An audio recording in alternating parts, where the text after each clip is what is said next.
And we are live. There we go. We are live now. Seems like we're live.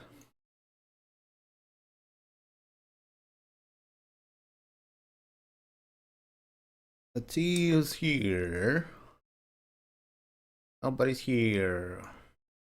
Everybody's on vacation. Come on, everybody. Don't be afraid. Let's talk about dynamics. Come on. Let me turn down my phone. No distractions. Thomas, hi there. Glad you're here. Dynamics is gonna be really fun today, so don't be afraid. Gonna be awesome. Dynamics are pretty damn cool. Pretty damn cool stuff.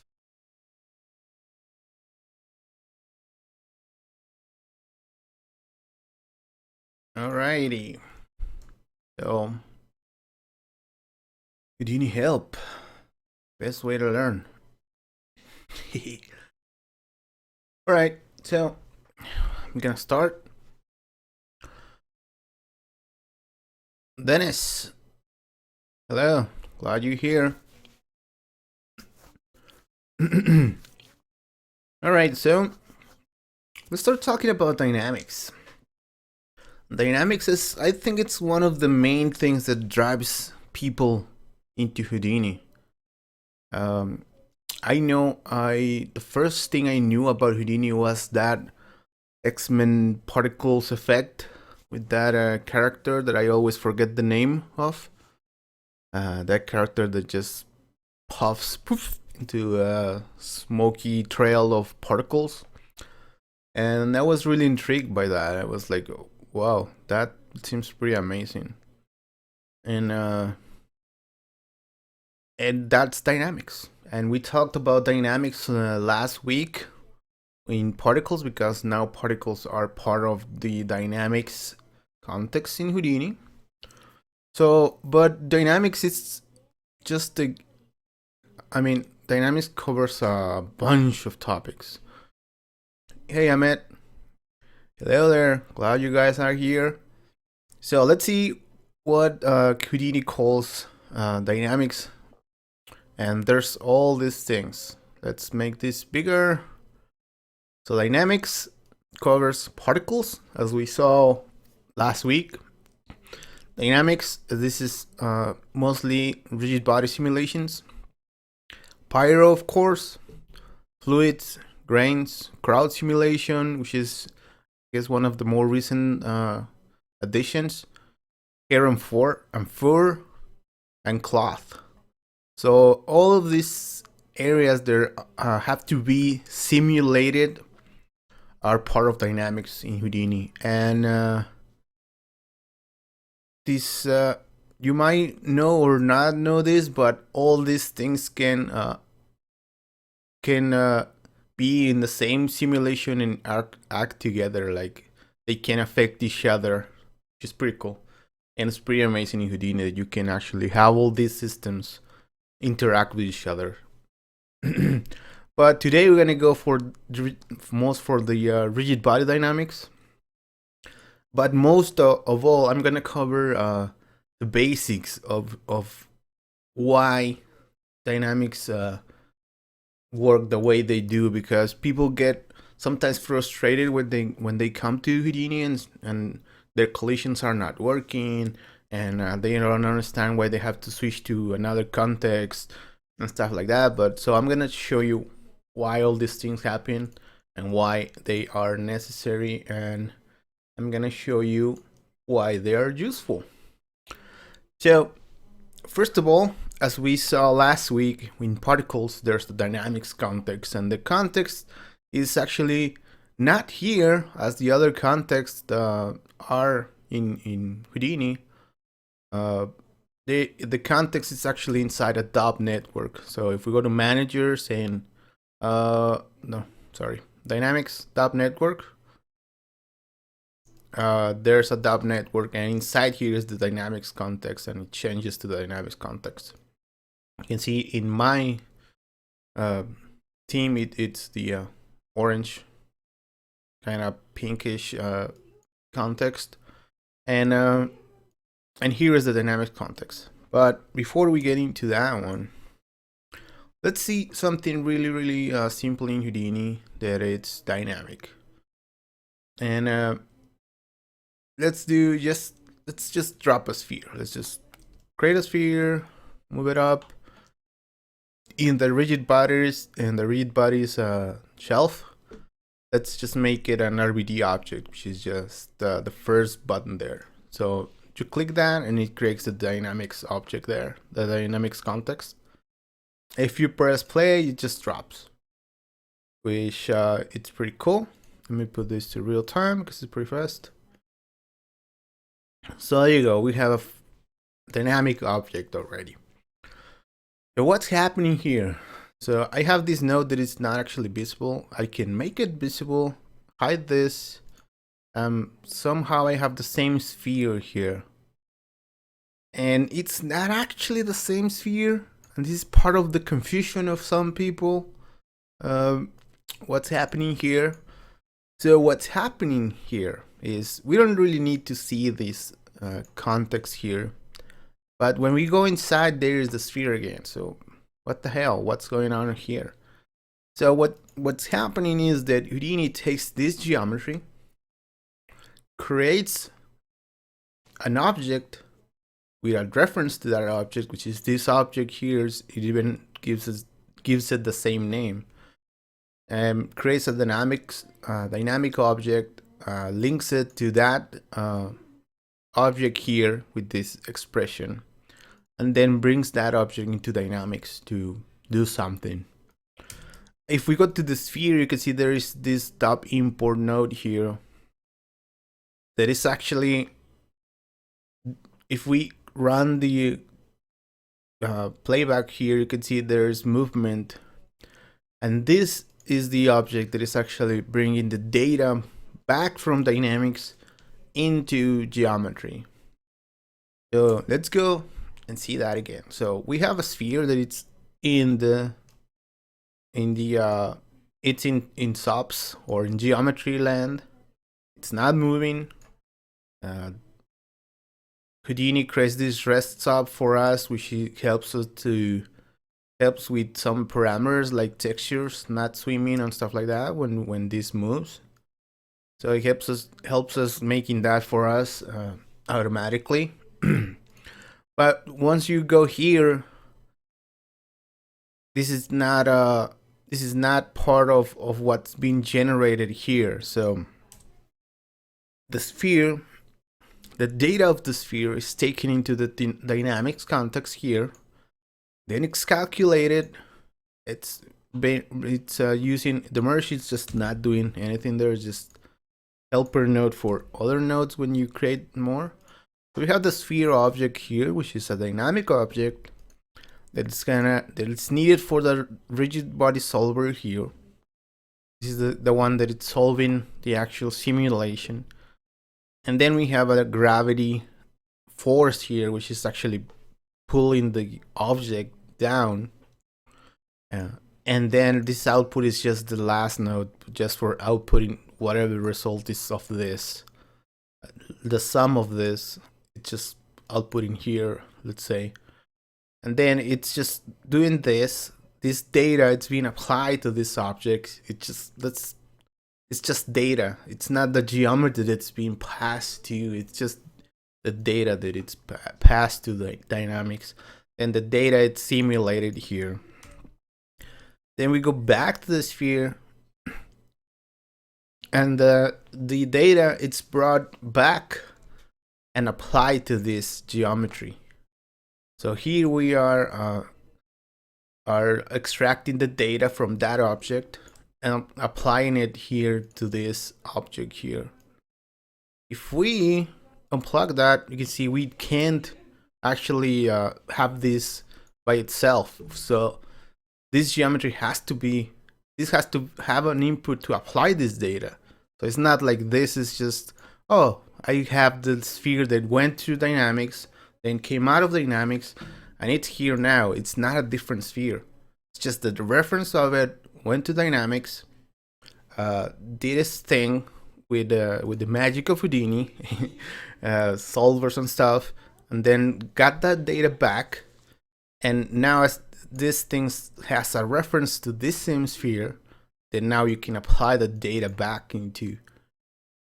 So I need to have a plug an input for this. So again, that's the workflow of how dynamics work. This is pretty important because all of dynamics work like this. Even if you're doing flip solvers, clot solvers, if you're doing every other solver, grain solver, pyro stuff. Well, pyro is not, it's not done with geometry, it's done with volumes, but it's basically the same thing. So it's important that you understand how the data goes back and forth, because this is something that confuses people new to Houdini. So like, well, I'm just want to apply gravity to this object. Well, yeah, it's, you want to apply gravity to this object, but it's not just like just apply a deformer to it or something like that. It has to bring the data to dynamics, where this context is specially designed for that, nothing else. Applies that data and then gives you the result that you can apply to this object here. So that's how it works. It's kind of mind-bending at the start. Sometimes it's just you can't understand exactly what's happening, but once you just see it after a few times, do it a few times, you're like, all right, I get it now. I know what's happening here. And it's gonna be the same thing if you're having more objects. A few objects are different, have special formats and special things like packed objects and stuff like that. But the basics are the same for all the objects. You can see this object here. If we middle click on it, brings other parameters like velocity, which is actually, if you go to the spreadsheet, you can see before we didn't have velocity here. Let me just make this bigger. And this dop object brings by velocity from dynamics, which is actually making that object go down, right? So at the end of the day, you can think about this just like applying data to your object, which is actually exactly how I think about this. All right, so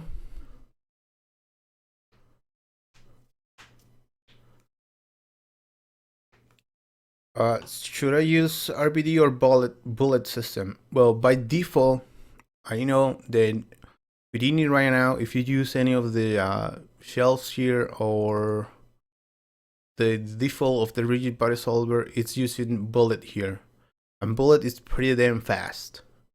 But some people, if you need more exact results, you can use RBD, but it's really slow. So RBD, it's a little bit more exact in the results. It might be, but I use bullet just without thinking anymore, and it works really fine. It's really fast. If I need more precision, I just give more sub steps to the simulation. It just works. So I say stick to bullet until the last moment. So if you are just not getting the results by something that it's gonna need to be really precise, collision wise maybe, then use RBD. But also just try bullet until you're not getting the result that you want. Then it's, yeah, concave. We want to talk about concave as well here. So this is the basics. So let's do something interesting, right? We want this right now it's not colliding with the floor, right? It's going through the floor because this floor is not a dynamic object, it's just a representation of a plane there. So for that, we could create a grid, but as I said in the last webinar for particles, planes are too thin sometimes, and you lose precision there. So if you want to collide with a floor or a wall, I say use the ground plane every time. The ground plane doesn't have to be on the ground. You can move them, you can rotate them. It will work in any shape. See, I can move it. You can see there, it didn't bounce, but it collided with that. And if I move it, it will work as well. Works in any direction. So whenever you need something flat to collide with, use the ground plane, or something that has thickness like a box, or add thickness to your geometry. So now we have something that it's colliding with. So you need to understand that the ground plane, the only thing that matters is the rotation, because the position, if I put it over there, it's still gonna work, because it's an infinite plane. That's what those arrows mean. Like, yeah, I'm showing you this preview, but I'm extending to infinity here. So if you want to make houses made of ground plane objects, you're not going to be having much luck, because those are infinite ground planes. Right. So which makes them really effective for and fast for collisions like this. So, but if you need to collide with actual geometry, just use geometry with thickness, of course. But now let's try collide with something else. Like let's do a grid. In a grid, I think this is gonna work. Let's make this a static object. So the grid, I'm not gonna move it. It's gonna be static. I don't need to make it an RVD object, which is an object that's gonna be moving, colliding, and bouncing around. And static object is something that's not gonna move, like something that like a floor or like a wall that's just not gonna move. So let's just, I click that and make a static object, and now it's bouncing with that object. There we go. So it bounces around, but let's try. Most of the time you might not have an object that it's flat like that, so let me delete what I had. Let me delete the I'm gonna delete the ground plane. I didn't delete the ground plane. So let's see. Now let's deform this a little bit with the mountains up, because this is something that we need to see. Sometimes things go through the main ground plane. Yeah, it's always gonna happen if things are fast or just not calculated at the actual frame. Things might go through stuff, but that's where you need maybe more thickness or more sub-steps to fix some of those issues. So let's call this floor, just to. Now if I make this a static object again, it's gonna collide with that again. But you're gonna see some issues right now. Let's hide this. Now you can see the sphere is floating, and it's colliding with something invisible.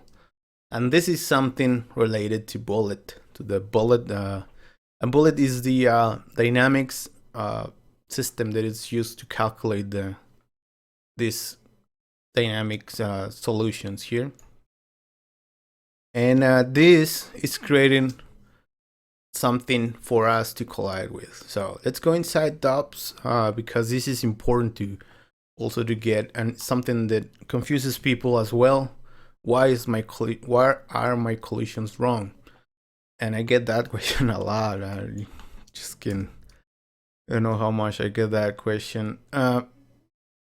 So what's happening here when we are in DOPS land or dynamics? When we say DOPS, it's just digital dynamic operators. That's how Houdini calls them in dynamics. So for the floor and the sphere, we get an object, and this is a dynamic object as we talked before. So it is a dynamic object that it's bringing a reference to your of your sub object, right? So I had the sphere there and I got the floor here. I can see both there. If I hide the geometry, I can hide or display the geometry here. That it's just not important here at all, because this is just something for you to see. But what the dynamic solver is actually seeing is this. Right? That's what the dynamic object solver is actually seeing. So that that blue sphere is what actually is what's being used for the collisions. And in the floor, for the floor, if we go to the collisions tab as well and to the bullet data solver here, the bullet data tab, we show the guide geometry. You can see we have this blue blob of stuff. And if we run the simulation now, holy crap, that's what's happening. It is colliding, but it's something else. It's not my geometry. What the hell? What's happening here? Well, Bullet, it's dynamics solver that tries to be really efficient and does not like concave geometry. Tries to make everything convex to make it faster. And a sphere, it's a perfect object that can be made concave. You can see the sphere, it's built correctly, but the plane has angles that go inside, like there are some angles that go here like that, but there's some angles that are going inside. So now the geometry, it's not up to standard, let's say, with Bullet. So Bullet kind of takes, it's like wrapping like a big piece of plastic and just stays on the peaks of the geometry, which is exactly what's happening here. That's how it creates that collision bounding box there. See there, it's enclosed in that geometry. And that is very efficient for Bullet. But since we are not always doing stuff for games, which Bullet comes from games, from the beginning, it was made for games, we can actually force it to do concave stuff, and it's still very fast. I haven't seen a case where just concave stuff was extremely killing my performance, so I use it all the time. So if I change the parameter here, instead of convex hull, change it to concave, and go to the first frame, and I'm doing the sphere, sorry.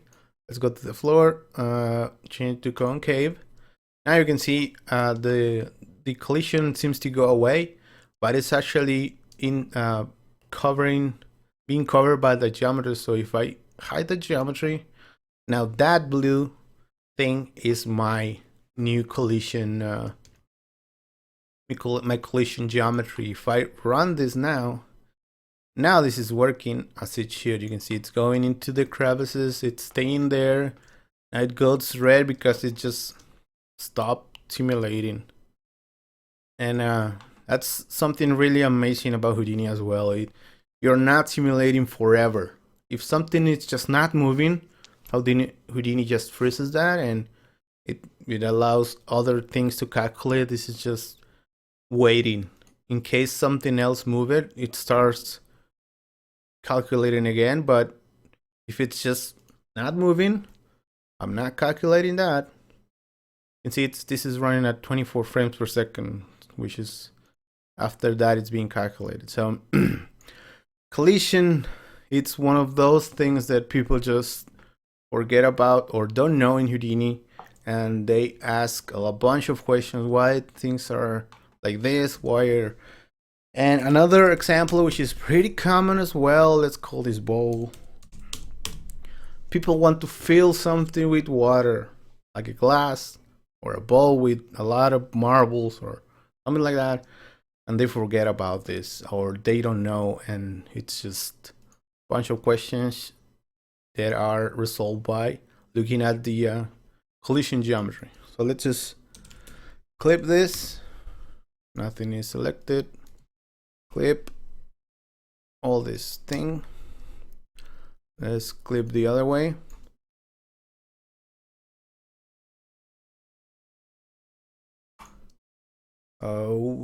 Now, of course, this is really thin. If your object, I sometimes just force my models to have super huge thickness for collisions, and I render the correct model. So, but let's just do for this object, let's just select everything and poly extrude it. I'll put the back. And now let's say this is my very fancy and very cool built bowl, right? So let's add the floor now. And I want to collide with this bowl. Let me put it a little bit higher. I'm gonna make a static object, and that's what happens with a bowl. Why is that not going to the bowl, inside the bowl? Well, inside it's a concave shape. This is cool until you get here. It's going inside the geometry, so it's not calculated correctly. If we go here inside, you can see here's the bowl. Let's hide the geometry. Let's show the collision guide. You can see it's going correct. This is cool until you want me to go in. I'm just not gonna go in. All right. It's like, why would I go in? I don't work like that. Well, I want you to work like that. Just go make it concave. Go to the first frame. And there it is. And if I do this now, it's gonna go inside.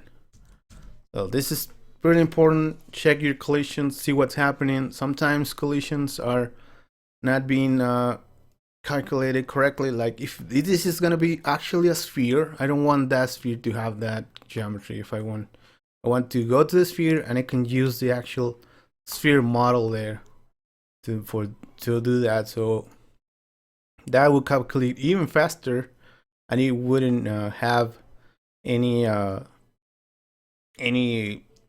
of the it won't take into account any of the resolution of the sphere. I can have a low resolution sphere calculating exactly as a sphere. So there you go. That's how you do that. How do you change the object to how quickly it's slipping? Let's see. Haven't dealt with that a lot.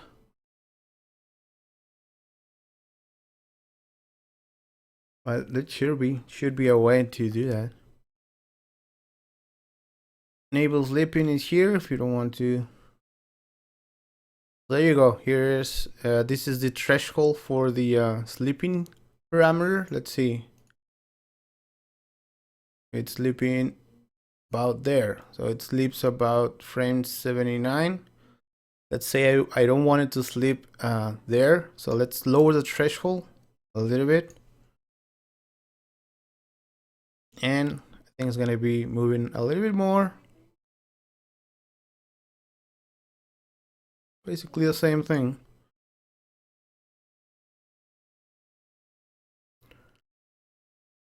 So you're basically saying if the movement is below these values, it will stop. So you just need to change these values to tweak them for your tweak them for your object, for your simulation. So you can see now it's not actually sleeping because it's not going below these values. So you just gotta need to go and find your actual values that work for your simulation. So this is where you control how or when your object should sleep. There you go, it's sleeping out there. So if we can make it even higher, and it will sleep faster. So didn't stop as fast, but yeah, it's just this is the threshold that you are.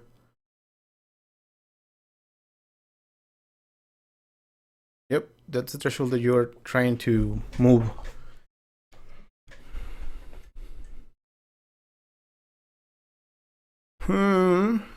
All right. Sometimes moving, but sleeps already.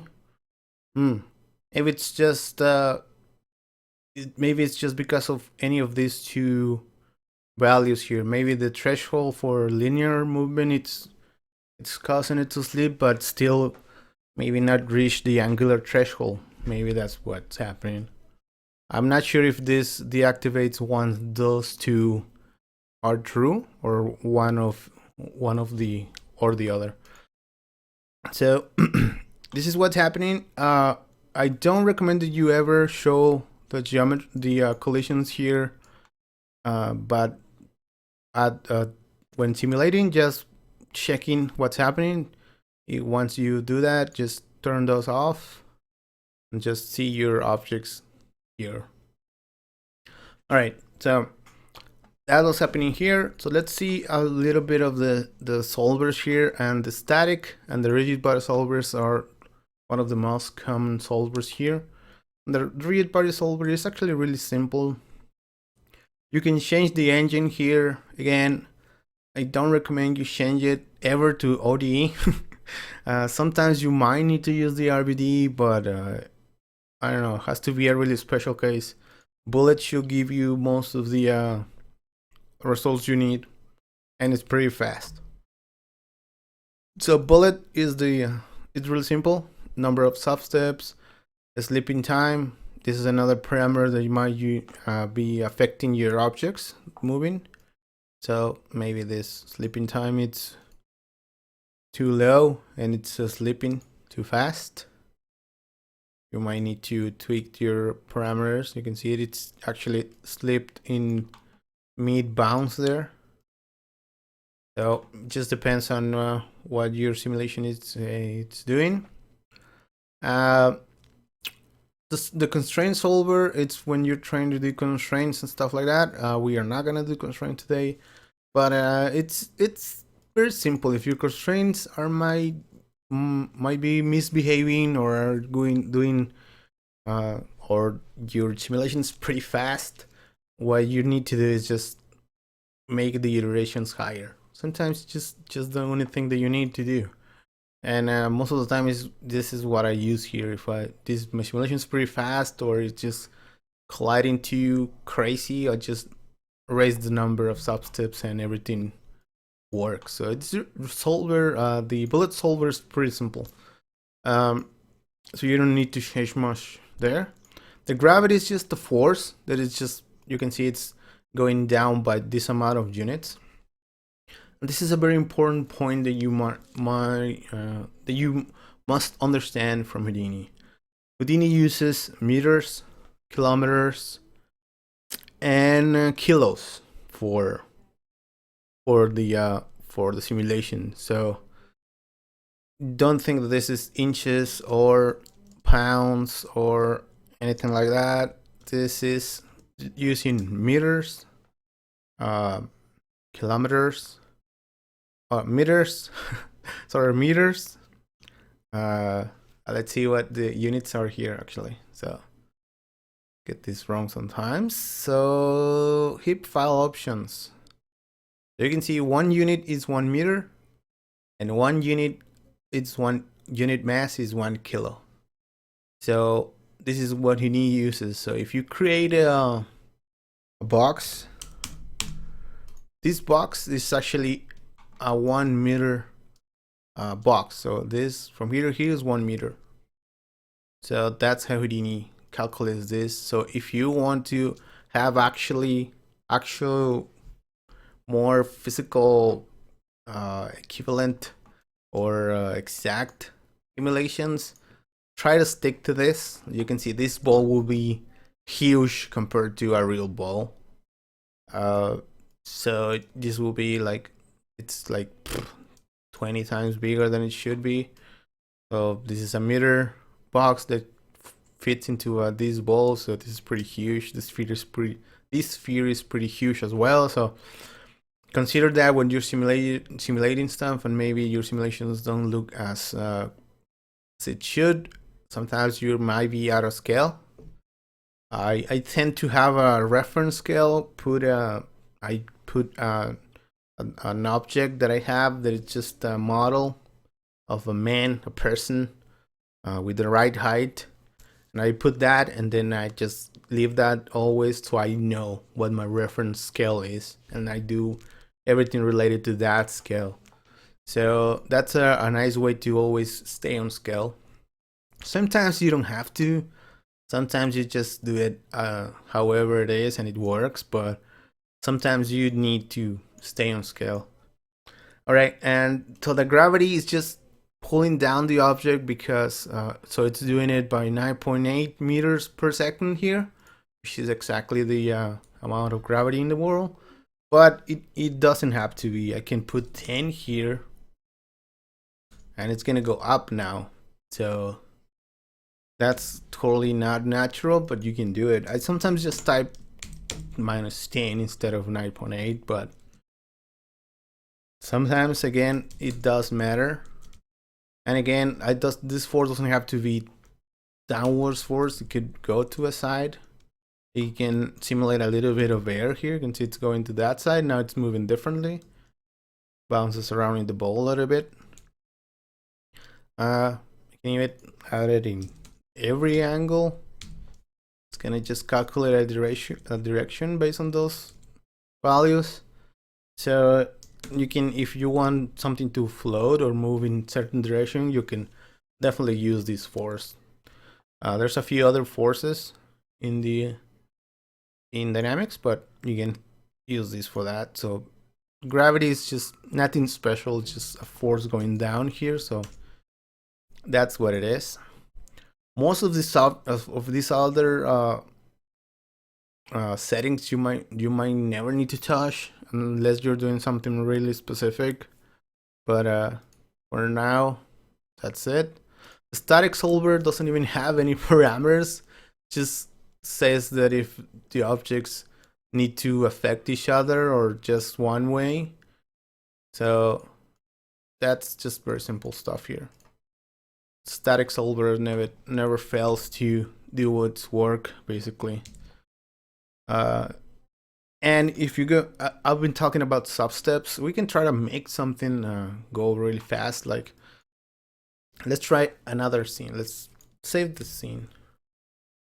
Call this sample 2. Accept. So if you guys have any questions at any time, just don't just ask them.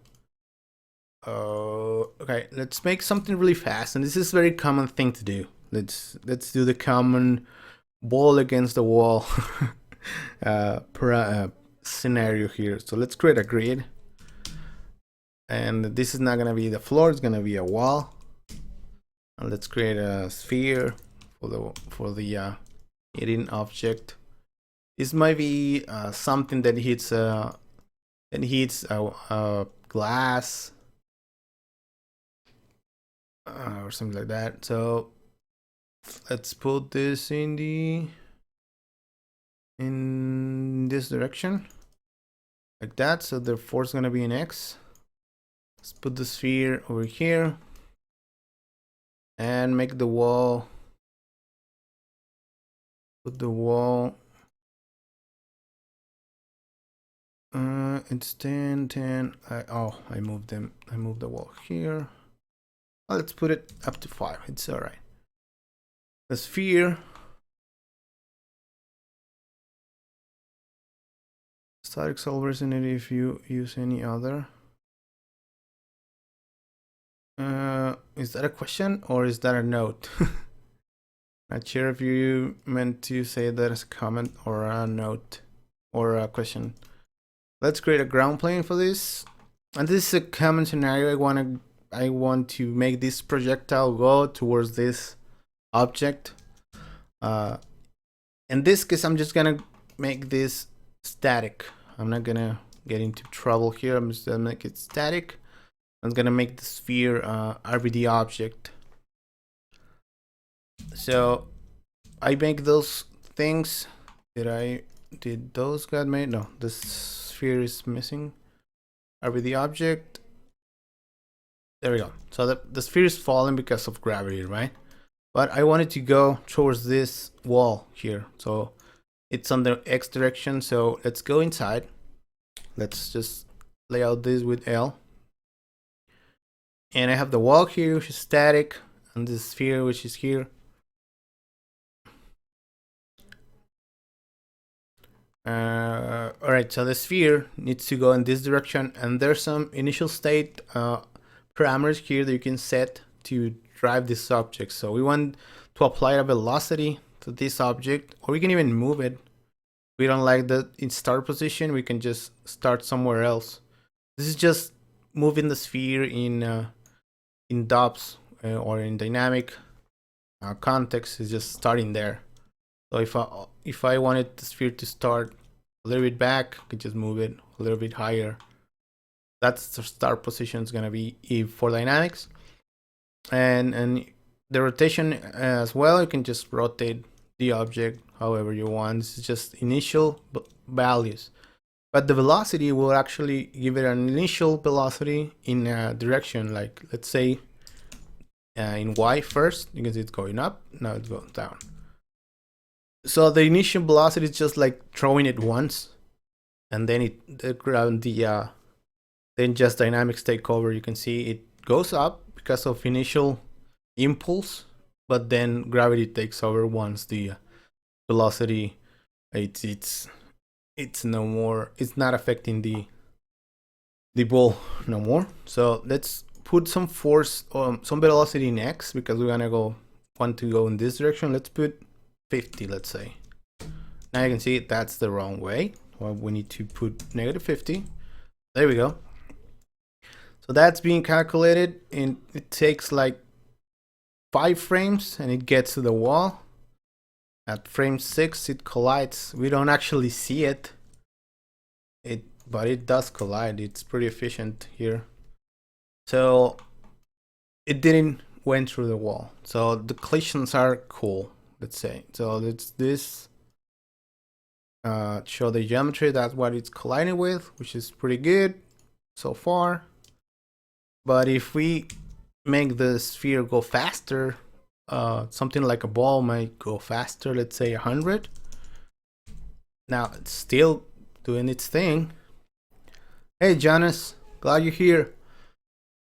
So still at 100, it's really doing a really nice job. So I might even need to go to the solver and pull it down to make this fail, which is pretty cool that it's doing that. But let's try something crazy like 1,000, and let's run this. I'm not sure if this is gonna even be nope, it just collides. Frame 1, frame 2, it collides. It's going back already. So the solver's doing its a really nice job here. So let's put this to 100. This is common, or at least more common with particles, but rigid bodies are pretty good with colliding with stuff. Let's put number of sub-steps to 1. Let's see how that does it. So now, there we go. Something's failing. It's still bouncing, which is pretty amazing. This was supposed to be failing, but it's not actually. So you can see the bullet has gotten very efficient, or very cool in the last years, because this was a very common issue before. Now you can see this is colliding with the just the plane. So, but you can see there is some issue. So at frame one it's there. Frame 2 goes all the way here. So frame 3, that's the position it's trying to go on frame 3, and actually frame 3 is just saying, well, what is this sphere doing there? So at frame 4 it just says you're coming from this direction, let's go back, dude. But there is some issue, right? Because it's penetrating the surface a little bit. So if we give it a little bit more substeps, like let's say 3. So 3 is still failing. Let's say go to 5. So 5, it's enough for the solver to actually simulate correctly here. You can see that it's not actually colliding because the force is so fast that it will need to go through the wall to actually give you that feedback. But at this speed, if you just simulate this or render this, nobody's gonna notice that it's not touching there. So this is what the substeps do. It just, if I put this to 2, what's basically happening, let me change the steps here. I put this to 2, no, 0.5 actually, integer frames. Let's just remove that, 0.5. And I should get into yeah, there we go. So what's happening when I put 2 substeps here, what's happening is exactly this. This is frame 1. Let me just make this smaller so you can see what's happening here in the, so this is, let's say, step 1. So this is step 1.5. Because I'm dividing the frame by 2, you can see I'm at frame 1.5 here. And this is what's happening there between frame 1 and 2. This is what's happening. And the solver calculates that even if you don't see it. It divides the frame and calculates the movement and gives you the result back to frame 2. So we might even see the frame that it's colliding with if we go step like step here. So let's say if we say 4, let's divide this more, like 0.25 should be 4, 0. Come on, there we go.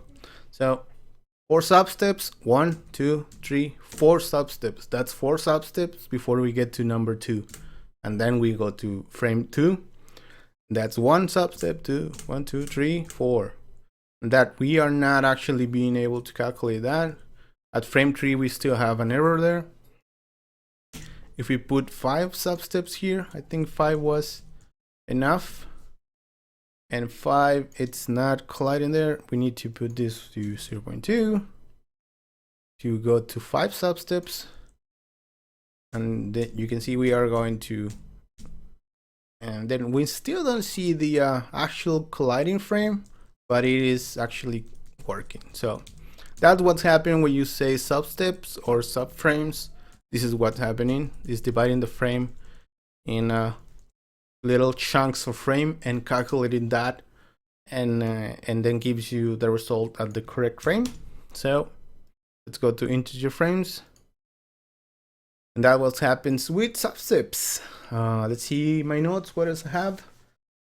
Yeah, this is important.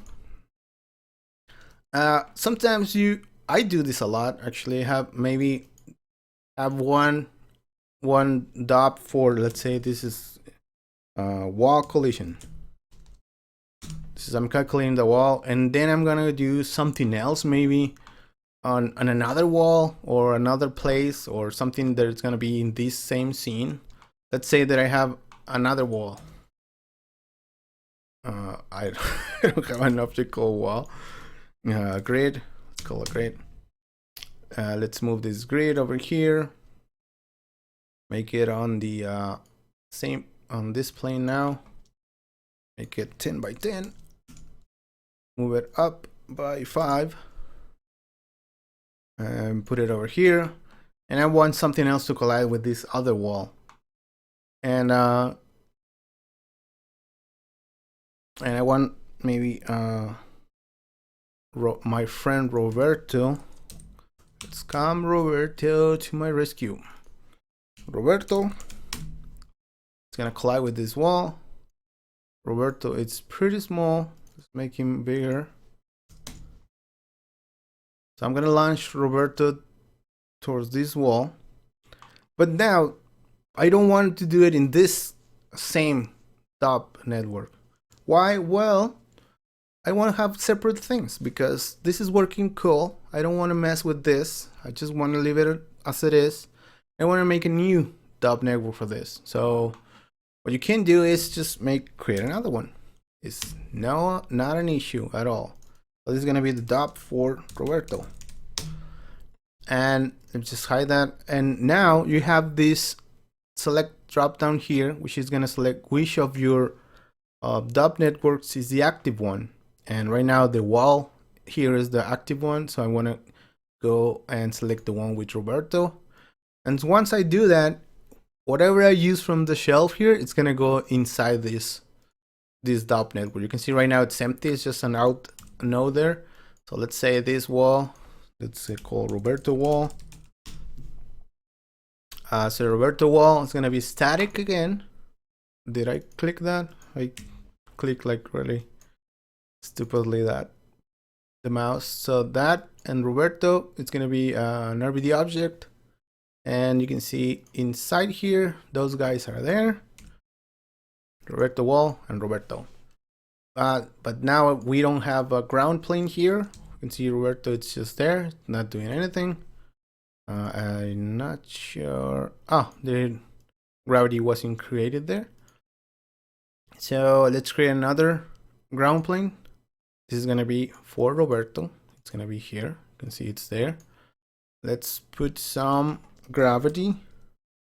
So again, just create a force, or I think it's called gravity force. So now Roberto falls, and if we go down up here, you can see both objects are simulating, but they are not interacting. So this is important. If you want them to interact, whoa, that was close. No, it's hitting them. So if you want them to interact, do the same simulation for both. If you don't want them to interact, or you don't need them to interact, you can split your simulation into different simulations, which is it's useful. So let's add some impulse to Roberto in the x direction. 100. Yeah, that's pretty bad for Roberto. Make this real time. So it collides with that and just stays there. I think it's very low. Let me make him a little bit higher. And you can also just give it some angular velocity. Let's make it rotate on the x-axis here. You can see it's trying to rotate, but that's pretty small. You can see it's rotating that direction, and the frame range is pretty small. See, it rotates, collides, and falls. And again, the same thing will apply with Roberto. If you see the collision, it kind of looks all right, and it might work for you, whatever you're doing for this object. But if we go and see the collision for that object, it's not actually what you expect. You can see it's not actually colliding with the object itself, but this representation. So if you actually want something to collide inside here and in the back of Roberto, again, go and put it into concave. And now you can see that's what it's colliding with. So let's leave it like that. Calculate again. You can see now it's a little bit slower, but it is expected to happen. So just make sure that you know how exact do you need those simulations. Like in this case, I wouldn't do that. I'll just leave it at convex. It would look perfect. You wouldn't even notice it, I think. But if you do notice it, just do that. All right, so you can just tweak this separately of the other. We are not messing around with two simulations at the same time, but if you need to, just put them in the same one. All right, deforming collisions. That's something that you need sometimes as well. Just name this sample tree. So, new scene. Let's say that I have, let's start something simple. Ground plane. Let's create Horus object. Nah, let's make Roberto back again. So Roberto, it's gonna be colliding with this ground plane. Nah, not a ground plane. Let's delete that. Let's create a grid, and let's make that grid bigger. Give it more rows. So this floor, let's go inside and create a mountaintop here. Yes, I do love the mountaintop. The mountaintop creates this really nice thingy. And let's make it a little bit lower and something like this. And let's animate this. So let's put $T here. Now you can see that's moving. And that looks pretty awful. So let's not do in the axis. Let's do it in this one. All right, that looks better. Let's make the real time. So that's moving. So now, if we want to collide Roberto with that, let's make Roberto an RVD object, and let's go to frame 1, and let's make the floor. If we make it a static object, it's not gonna work. So we need to make it a deforming object, which is here. So click the floor, deforming object, and now hit control up. If you don't know, I'm not pressing here stop or play. So I always use control up to go to the first frame, and just up on the keys on my keyboard, just arrow up plays, and control up goes to the first frame, or arrows to forward and back just go one frame at a time.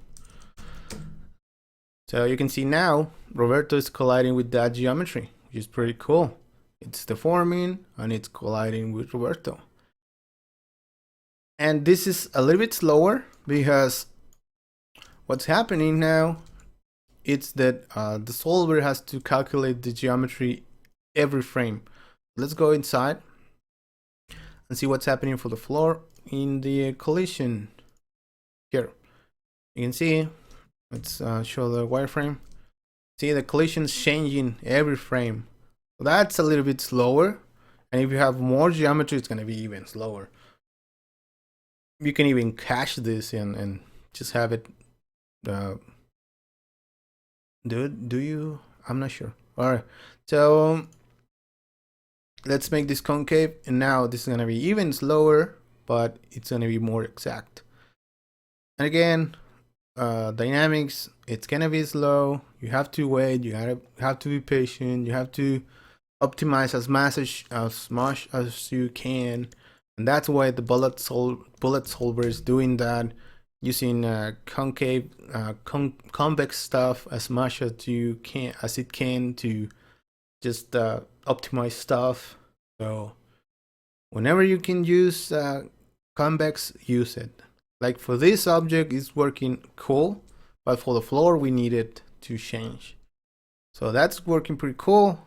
Even Roberto could be deforming, and they both can collide and play around, stuff like that. So just seeing this guy bounce around this plane just gives me ideas of stuff to do.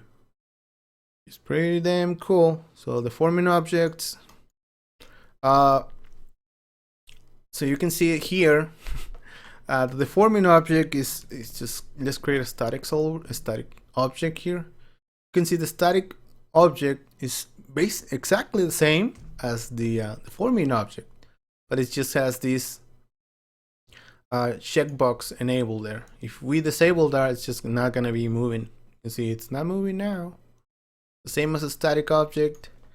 So if you ever want to say, oh, now I need to make this object move, you don't need to do anything special. Just I'll have it as static. Now I want it to move. Just check the deforming geometry toggle here, and it's deforming now. Pretty simple.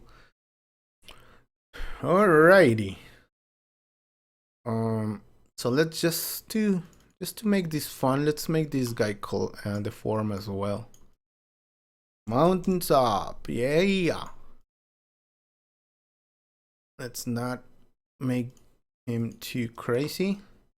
Why not? Let's make him crazy.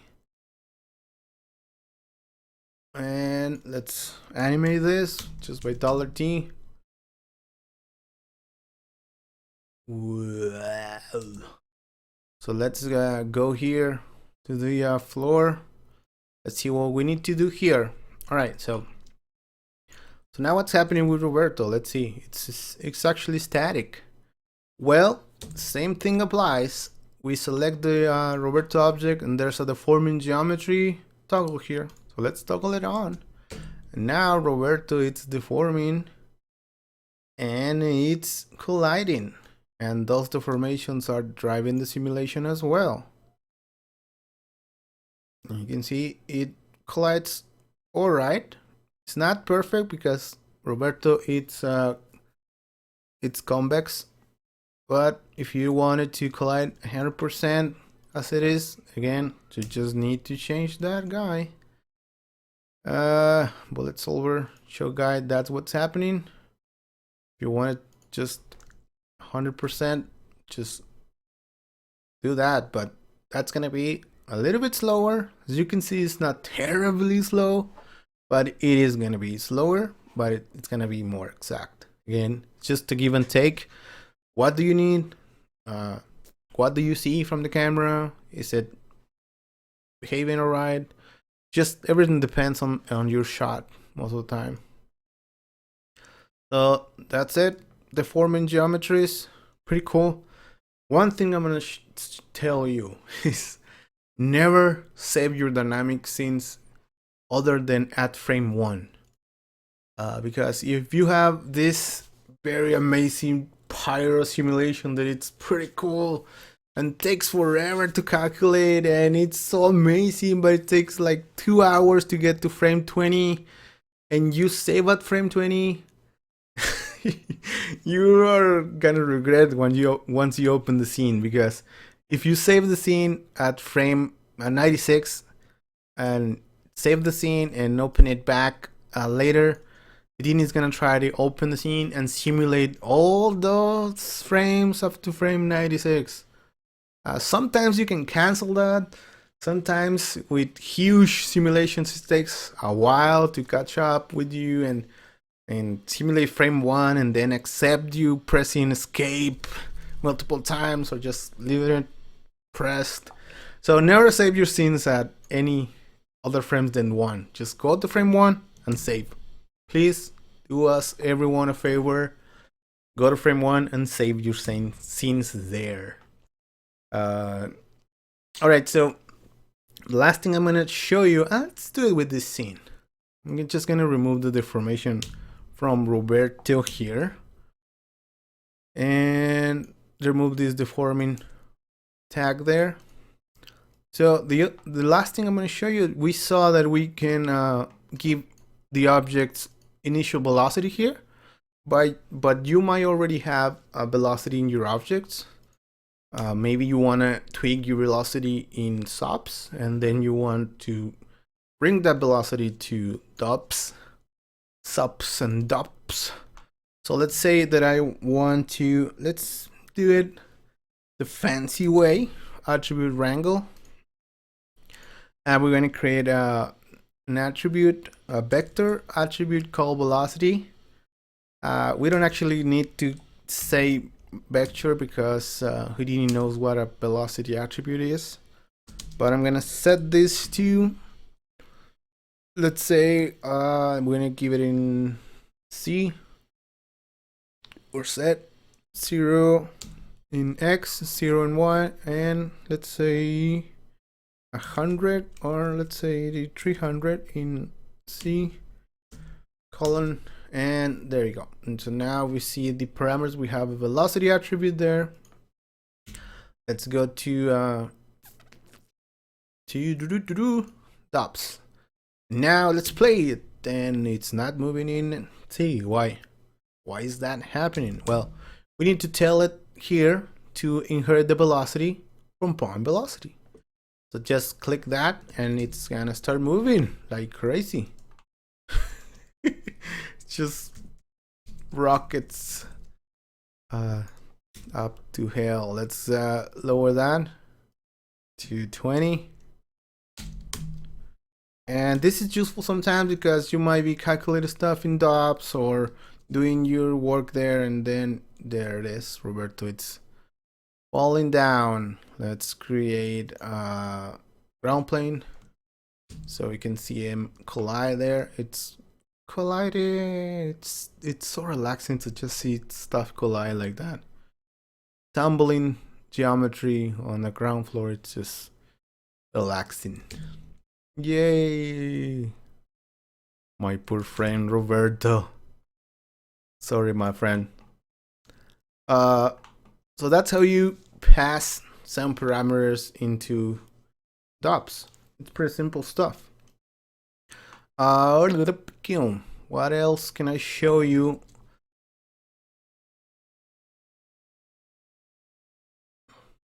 So I guess that's it. It's good. Guess that it's the basics of going from tops to DOPS, bringing geometry back, checking collisions is pretty important. Collisions of objects is pretty important to check. I don't know. Any questions? Any questions right now? If you don't have questions, I'm gonna go and rest. I think, let me think if there's something else that I need to show you. There's a big thing, a big shelf here of stuff. I think you need to go and explore a little bit. Yeah, we're streaming. The shelf, see what stuff it's there.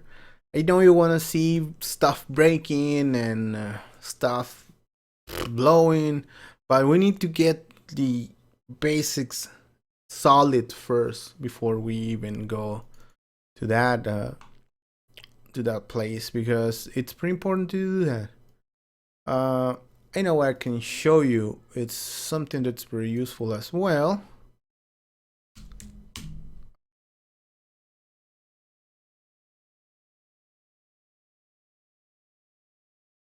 Yeah, I know you guys want to see the advanced stuff, particles, exploding stuff, simulations, and with FEM and cloth and all that nice things, but we need to get basics before we need to walk before we run. So we need to understand stuff. So I did what I shouldn't do.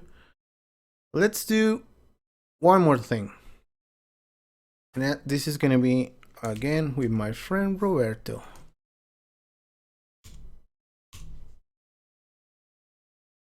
Roberto to the rescue. Let's say I want to animate something, and then I want dynamics to take over. This is pretty important because sometimes you have to move an object in a certain way, and then after that, just dynamics will take over. So let's say let's put Roberto at this original place, ground plane, cool.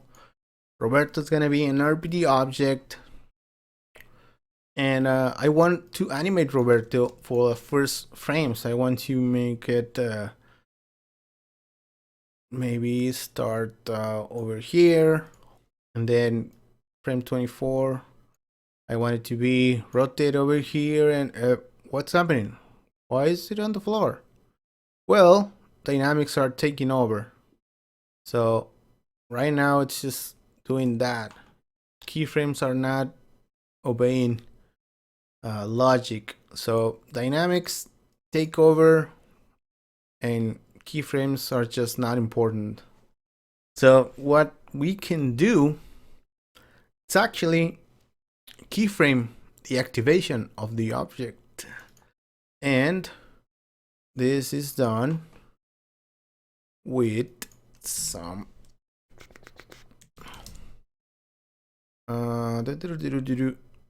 is it this one still? Let's see.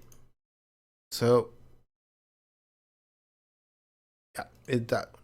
So this RBD keyframe node helps us just activate something at certain frame. So if we want Roberto to, let's say I'm going to animate up to frame 48, and then from there I want this to be dynamic. I'm gonna put a keyframe in let's say 47, not active objects. Basically, not active means not dynamic.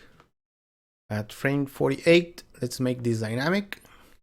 And if we just simulate this, it's just gonna start at frame 48 right now. So, but now what I can do is actually animate Roberto. I want it to start over here. At frame 20, I want to the rotation. Frame 24, I want him to be up here and then here. And you see what's happening is just not updating because dynamics is taking over. So what I can do is actually disable dynamics here. There's a few things you can do here if you make this press and hold on that brain. You can see a few things here. Create a new simulation, enable simulation. But if you just press it, you're just gonna disable any dynamics. So now it's just not solving at all, and it tells you here that it's not solving. So let's go to frame 24, and now I should be able to animate my friend here. It's not being all right. Cool. Doesn't want me to see that. Let's say manual here. Why are you not? All right, well, let's try to animate it like this because right now it doesn't want me to. It should be. What ifs, Roberto? Let's go and see this guy here. So we go up. Roberto, where are you? Where are you, Roberto? Oh my god, I lost him. What's happening? This is weird. Totally weird stuff. There it is. All right. Okay, I'm not sure what's happening. So let's just animate it like that for now. Let's say at frame 48, I want him to go up and rotate a little bit more. Let's animate that.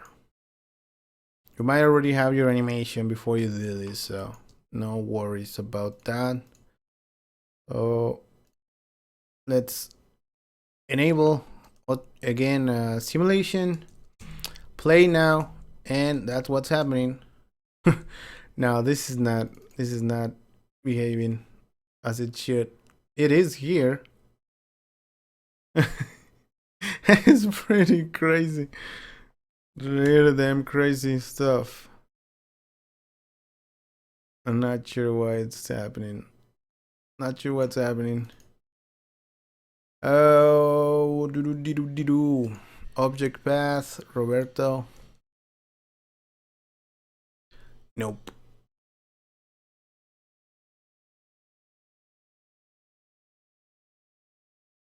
All right, so failure. doesn't work. It's not working. I don't know why this is giving me different results.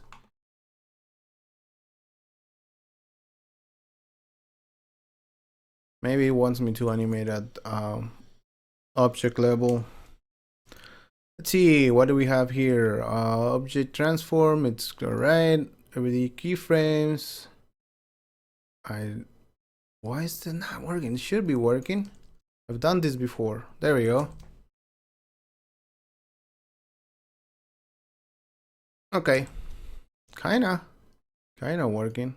Not really what I was expecting. Why's my camera rotated like this now? Weird things are happening.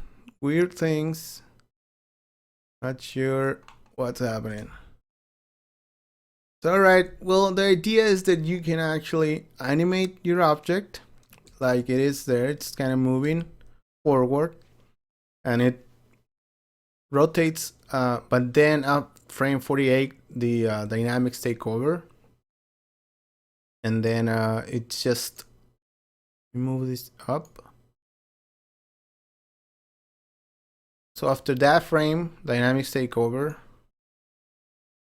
Why is it moving? I don't know. Made a mess here. All right, you can see what's happening. It just moves around by keyframes. Then at frame 48, the object is released from keyframes and it just starts simulating, which is pretty cool. Again, this is some place where you will actually maybe calculate the velocity of the object with this and import the velocity here from the object, and they will actually take the velocity. Let me make the last keyframe go forward a little bit like that. That should impulse the object. You can see the object is being moved forward a little bit. It's not that much because it's rotating, but it's taking a little bit of the direction that it was traveling, and then it falls like that. So maybe if I remove the rotations, the rotations will be clearer, and it's kind of clear, but my scene got really crazy.